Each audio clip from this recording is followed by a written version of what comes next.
I have a 2011 Jeep Wrangler Sport. Going to do rear axle seals. All right. I took the rear end cover off so I could inspect the gears because he wanted them inspected. Also to change the fluid and clean it out. It does have a drain plug, but he wanted me to look at the gears anyway. There's nothing inside there to remove to get the axles out. This is what it looks like when you got it, the axle pulled out. All right. Make sure you spray penetrant around it because it's really bonded in there. All right. Okay. Now, over here to the passenger side. So what we want to do is remove the caliper, which is held on by two 13mm head bolts. Remove those, then you can remove the caliper. Pull the caliper out, set it up on top. Just give it a quick inspection, make sure his boot's not torn or leaking. Next we need to remove is the caliper bracket, and that's held on with two 18mm head bolts. And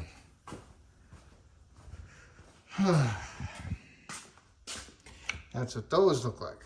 And I use an 18, and I use my hammer to break them loose. Put the wrench on there, and then hit the hammer with my wrench to remove them. I'll take my mini sledge, and I'll hit it that way. Bam! Break them loose, unthread them, pull the bracket off. Caliper bracket is off. Caliper bracket bolts. What you want to do is inspect the slides, make sure they're not frozen. If they're frozen, then you should probably go ahead and replace them. You do that with a whole reman caliper.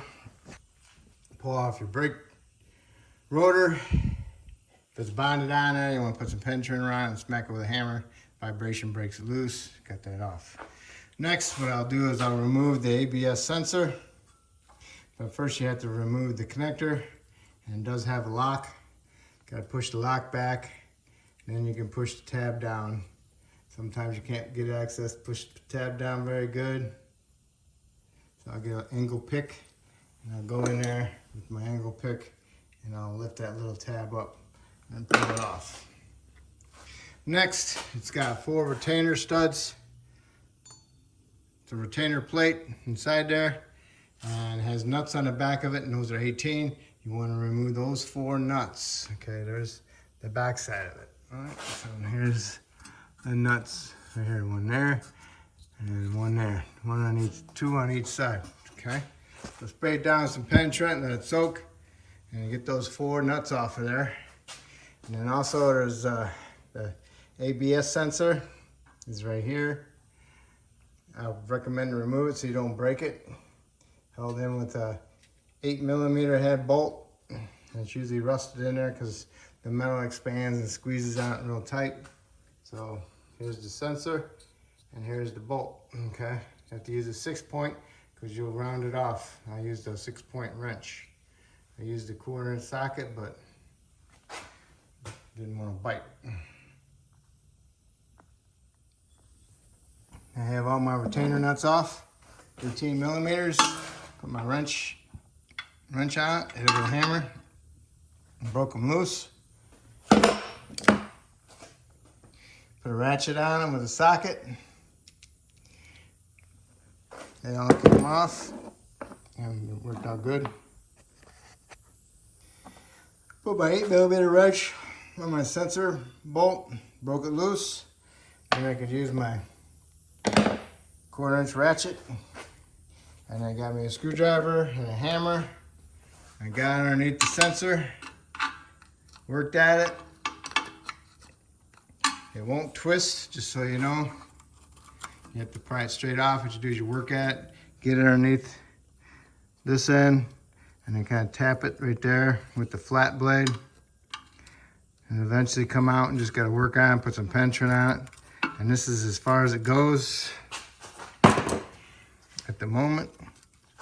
I think they push in and then they're hard to get out. It's hard to explain. All right, So next would be to remove parking brake cable. What I did was I got me some long needle nose pliers, put it inside here, and pried it off. Okay, because this little hook just goes through that hole. Proper way to be would be to loosen the cable up a little bit, but it's inside the vehicle, kind of pain in the butt to get to. See, it's almost off, so it's all you do is just get your long needle nose in there and pry it off of there. All right, I got my slide hammer on there, tightened up my nuts. If you don't tighten the nuts up, snug them up, you're gonna, with all the jarring, it will damage your studs. All right, so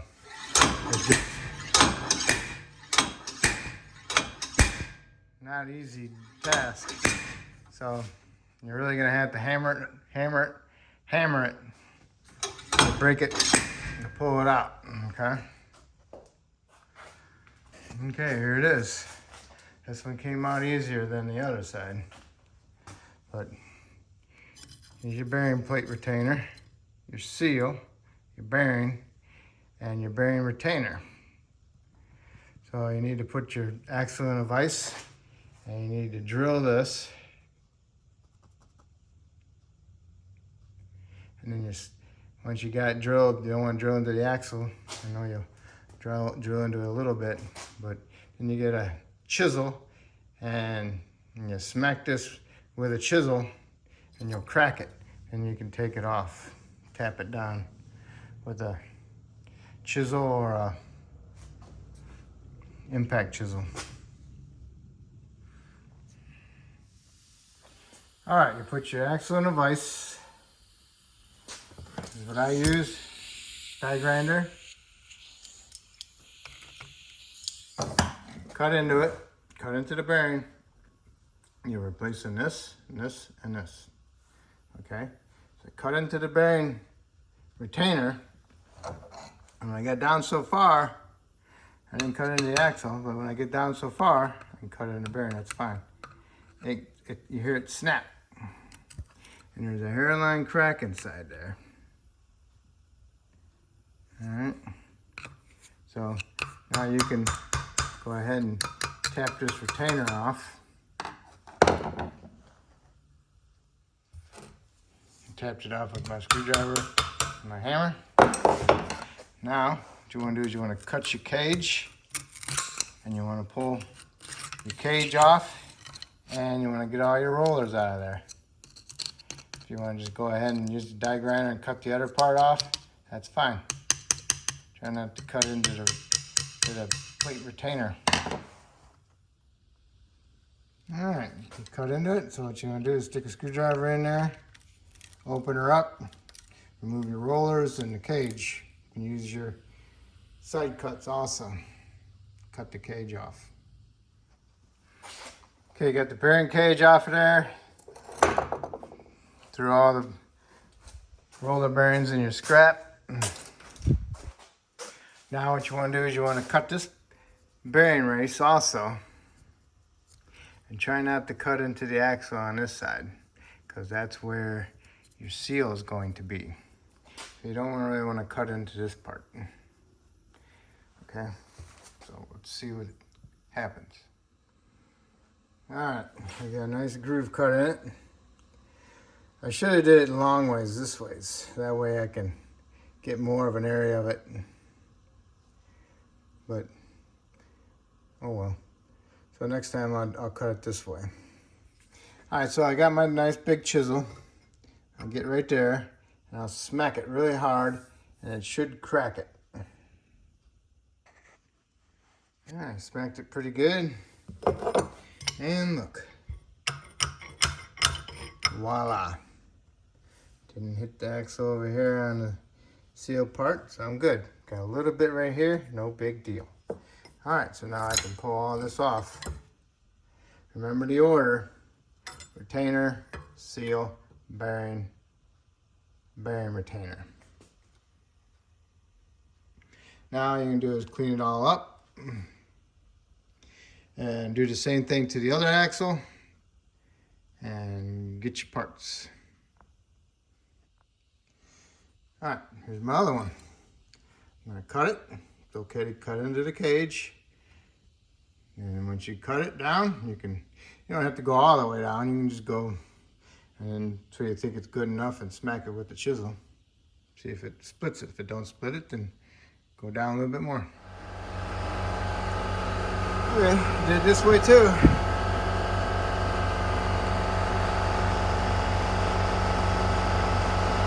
This way is, I don't know, either or. This way I cut into the axle a little bit more.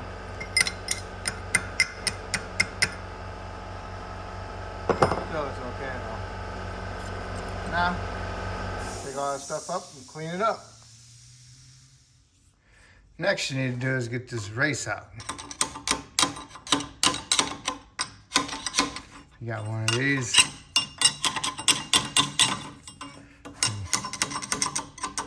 Tap it out. It's just held in there because of the stupid rust ridge. So, you got something like that, an old seal puller, and get that race out of there. All right, I got the race out. Probably would have been easier if I cleaned this rust ridge up. Now you just gotta clean it up inside there before you go back together. Get some sandpaper and smooth it all out. And then clean up your brake shoes and your inside here. Get all that crud out of there. All right, I wanna clean this up best I can, but I don't wanna damage my sensor. So I wanna get my sensor out of there.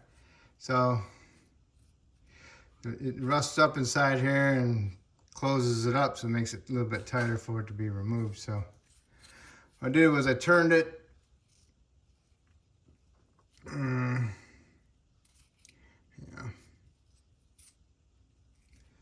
turned it so that is pointing towards the axle. That seemed like the best way for it to come out. And I tapped out a little bit to get it inside there, and then pushed it the rest of the way with a punch, and it came out. Seems to be okay. Didn't remove anything or crack it. Did that on both sides. It comes out one way. If you go the other way, it binds up, but if you go this way, it's a little bit better. All right, so now I can clean this up.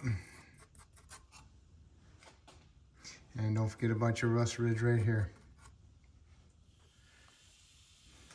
Okay, got it all cleaned up. There's wire wheel. A smaller one for this.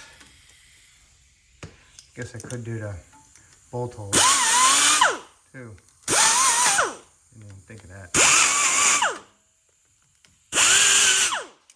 Alright, use the wire wheel in here, clean that up. Also, if you had any chunks of rust in there, I use my impact chisel with a chisel on it. Just lightly do it, just lightly around and remove the rust chunks. Okay, and re-hit it with the wire brush, and it looks pretty good. So now I'll spray some penetrant on the adjusters and the hardware. Let it soak in, and then I'll clean it up a little bit more with a blowgun. And then I'll put some lube on them, and then it'll be ready to go back together. Because if you wait till you go back together, the axle will be in the way and you can't get to it. Got the backing plates all cleaned up. I painted them, cleaned out my axle tubes, and put some grease inside there where the bearing goes. Got rid of that rust ridge. So now that's all prepped and ready to go. Cleaned up my axles, cleaned up my axle retainers, and now all I need to do is put it together. Here's the seal. Pack it with some grease. Put the outside, which is that's the inside, down. Push it on there. Okay. And one other thing. You need to get one of these like that, so it will go over the axle. So when you pound the bearing on and the bearing retainer, you don't go pounding against the wheel studs. Okay. All right. Next, what you'll need is your bearing and this. This is part of the bearing because it goes like this. Goes like that. And when you pound it on there, if it's together, it falls off anyway. So that's a complete bearing. What you want to do is pack the wheel bearing, and then you want to put it on. So we'll put it on the way it's supposed to be, and that will fall down, and we can remove the race, and then we can press the bearing down, and that goes on there. And this is how that will look. That will be pushed up against it when the bearing, axle retainer goes up against it. All right, so here we are. I got this. It goes over my center of my axle. I got those together. Got my retainer, seal, and this piece of the bearing that always falls off. Sometimes they're attached and sometimes they're not. But the little step is on this side towards the race. Okay, now I put this down on there.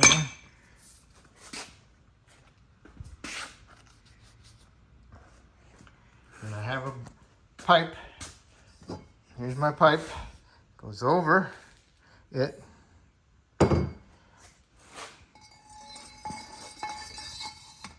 And I use it like a slide hammer. Just like that.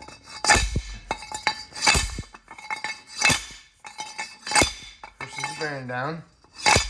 Make sure that one piece is lined up inside there and it's not stuck up underneath it. Okay, it bottomed out. You hear the difference in sound. Alright, now that's the bearing that's on there. Now, the bearing retainer. Put that on there.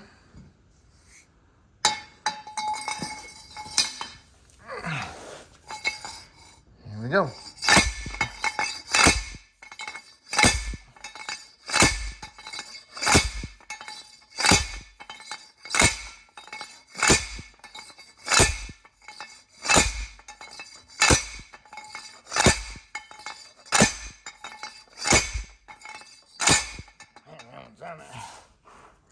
Getting closer. Ah, there it is.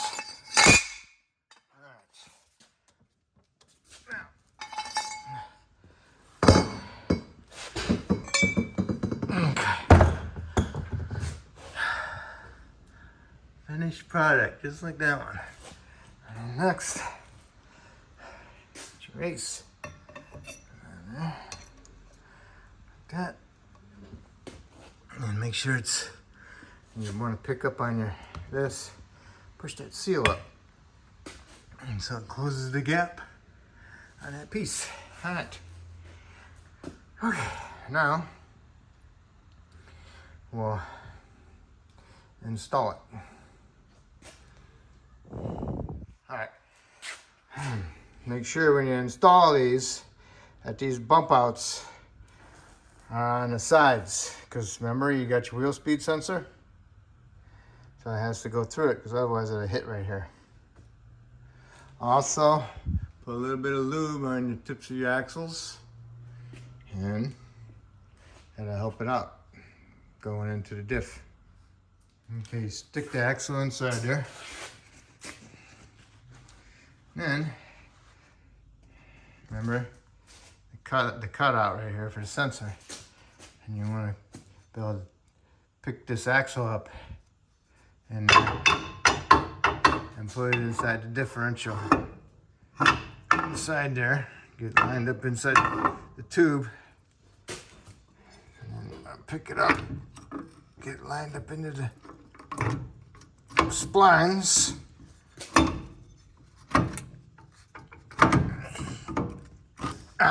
There it is. It's going. Pushed it in.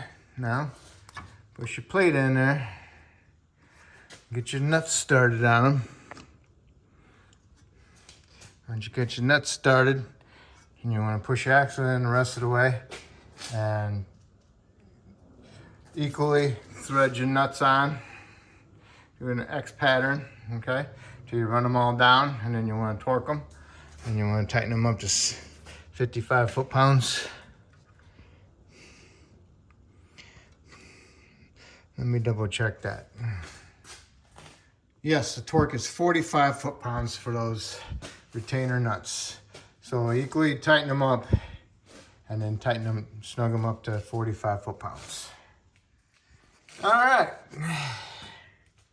Got your axles in, got them torqued. And now you're ready to put your brakes back together. Make sure these axles are clean. And once you get them cleaned up, put a fine film of anti-seize on it. Same thing for the inside of the rotor. Do the same thing, make sure it's clean. Put your rotor on there, and you can put your caliper bracket on, and then your caliper. Don't forget, wheel speed sensor goes in like this on this side, and on the other side goes in like that. Rear caliper bracket bolts, got them snugged up, and you want to tighten those to 55 foot-pounds. And then you want to put your brake pads in, and then put your caliper on, and you get your caliper bolts, and these are 25 foot-pounds. All right. All right, don't forget, plug your ABS sensor back in before you get your tires on. Makes it a lot easier, all right? So if you get your tires on, you want to torque them to 100 to 110 foot-pounds, all right? Next you want to do is top off your differential fluid or fill it up. What you want to do is you want to overfill it, put your plug back in. Reason is you want it to drain past the bearings and into the axle tubes. So if you just fill it up, put the plug in it, and then it drains into the axle tubes, then it might be, the level might be right here and not right there, okay? So overfill it, put the plug back in, wait 15 minutes, double check the fluid level. Top it off again, do the same thing, all right? You want to do that at least 3 times, okay? So you want to just have a little steady stream coming out, or the maximum 1/4 of an inch below the fill line. All right, so that's it. As long as you got your tires torqued to 100 to 110, got your fluid topped off, put it on the ground, go inside the vehicle, start it up, make sure you got a decent brake pedal before you put it in drive or reverse, and that will complete your rear axle seals and bearings, okay? If I helped you out this video, that's awesome. Hopefully you can help me out by subscribing, and I appreciate it.